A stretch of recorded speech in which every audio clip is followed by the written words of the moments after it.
औज़ुबिल्लाहि बिस्मिल्लाहिर्रहमानिर्रहीम। अस्सलामु अलैकुम। मैं उसामा खान दुल्ताना।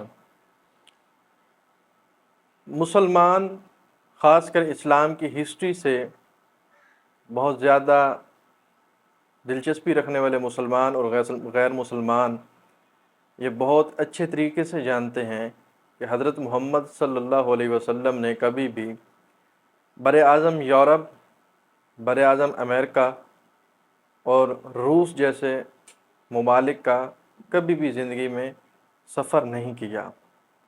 ना ही अहादीस में और इस्लामिक हिस्ट्री में ऐसे कोई वाक़यात सामने आते हैं, चाहे वो ज़ईफ़ भी हों। ऐसे वाक़यात ज़ईफ़ भी सामने नहीं आते जहाँ पर आप सल्लल्लाहु अलैहि वसल्लम के साथ किसी ने ऐसी गुफ्तगू की हो जो आज हमारी वीडियो का मौजू है।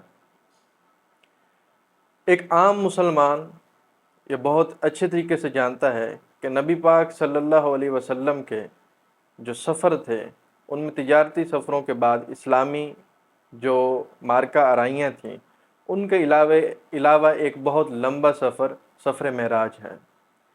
सफ़र मेराज में आप सल्लल्लाहु अलैहि वसल्लम ने सफ़र का पहला हिस्सा मस्जिदुल अक्सा तक मुकम्मल किया।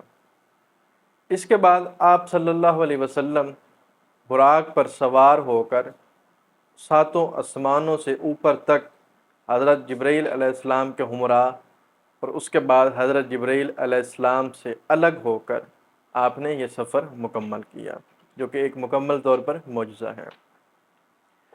इस सफ़र के हवाले से और इस सफ़र के अलावा मुस्तशरिकीन, मुल्हिदीन, कुफ़ार, मुशरिकीन जो इस्लाम के अज़ली दुश्मन हैं, इन्होंने इस्लाम की हक़ानियत पर तरह तरह के सवालात उठाए हैं और उठाते रहते हैं।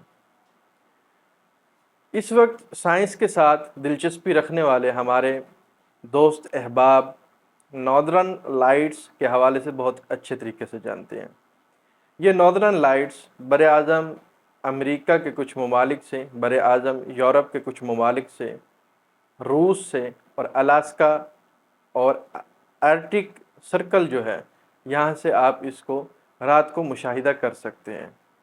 लेकिन ज़मीन से इसका अगर आप मुशाहिदा करेंगे, और चाहे वो रात को हो या चाहे वो मुल्क हो जहाँ सबसे वाज़ेह तौर पर इसको देखा जा सकता है, ये आपको एक रोशनियाँ नज़र आएंगी जो बिल्कुल एक सीधी या गैर मुस्तकिल शक्ल में आपको नज़र आएंगी।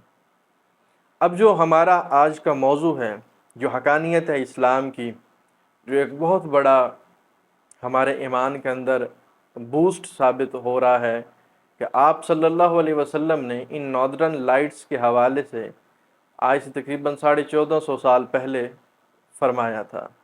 वाक़या मेराज पर जाते हुए आप सल्लल्लाहु अलैहि वसल्लम से एक सहाबी रसूल ने एक आयत के हवाले से पूछा, तो आपने उस आयत में अल्लाह की निशानियों के हवाले से तज़किरा है, वाक़या मेराज के हवाले से।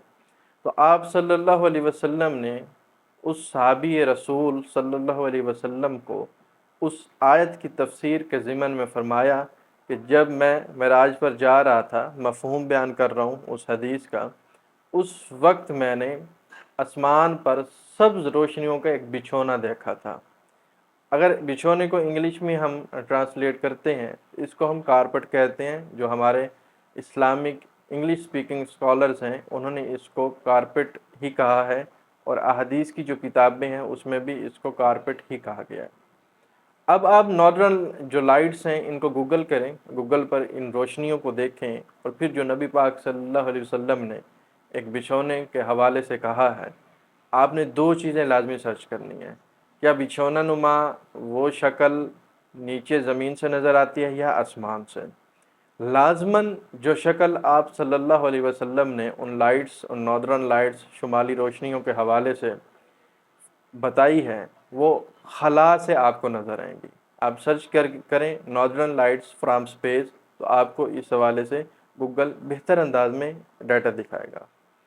मिसाल के तौर पर अगर हम किसी बंदे के जहन में ये होता है, या उसके जहन में वो खाका नहीं बन सकता जो मेरे जहन में बना है, या जिन लोगों ने इसके ऊपर बेसिकली पहले रिसर्च की है उन लोगों के जहन में बना है, वो खाका अगर आप सर्च करते हैं तो आपके जहन में नहीं बनता, तो फिर कम से कम आप ये ज़रूर सोचें کہ ایسے ممالک یا ایک ایسا پورا بر اعظم جو اس وقت دریافت بھی نہیں ہوا، اور ایسے ممالک جہاں کا آپ صلی اللہ علیہ وسلم نے سفر بھی نہیں کیا، اور جہاں سے لوگ آپ صلی اللہ علیہ وسلم کے پاس آئے بھی نہیں، اور کبھی بھی ان روشنیوں کے حوالے سے کسی نے آپ صلی اللہ علیہ وسلم سے ڈسکشن بھی نہیں کیا، تو یہ آپ صلی اللہ علیہ وسلم کے علم میں کیسے ہے؟ یہ واقعہ ناردرن لائٹس کے حوالے سے صحیح بخاری اس حدیث کا سٹیٹس صحیح ہے، اس کا حوالہ نمبر حدیث نمبر 3233 ہے، آپ اس کو ملاحظہ کر سکتے ہیں۔ انشاءاللہ اگلی ویڈیو میں ملتے ہیں۔ اللہ حافظ۔